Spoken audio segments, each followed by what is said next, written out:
Let's talk about Venom and Eddie Brock's child. Their name is Sleeper and they're very unique from the other symbiotes. When Eddie started waking up with morning sickness and Venom started having weird cravings, getting checked out at Alchemax, that's when they found out that Venom was about to have another spawn. This was very different than the other times Venom had children because this was their first natural birth. Fearing that others would hunt this new symbiote, official word came out that the spawn died during birth.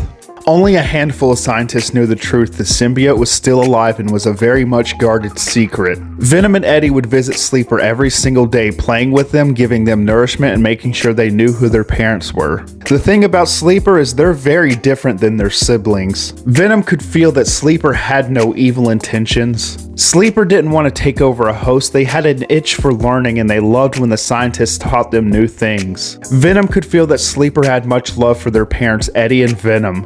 When Venom's original host returned and stole Venom from Eddie, desperate to get their parent back, Sleeper broke out of their containment and bonded with their first host, their father, Eddie. Sleeper chose a form that was very unique, something that could easily be told from them and their siblings. Sleeper didn't care too much for their siblings.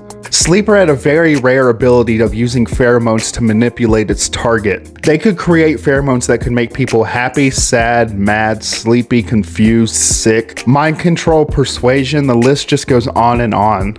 They can go invisible, and they can also see on another type of spectrum to see other objects that were invisible as well. Also, Sleeper was a pacifist. They had no intentions to fight. They just wanted to travel the universe and learn as much as they could. One of the only times they broke this rule was to get their parent Venom back. Once they did, they made sure this guy would never bother Venom again. Using their pheromone powers, they fried the first host's brain and just used the husk of the man as their permanent host. After years of taking care of Sleeper and making sure they grew up to be good, Venom and Eddie realized it was time to let their child go. Sleeper got to fulfill their fantasy of just traveling and learning the infinite things in the universe. While Venom and Eddie congratulated themselves for raising a good one, they were proud of their kid.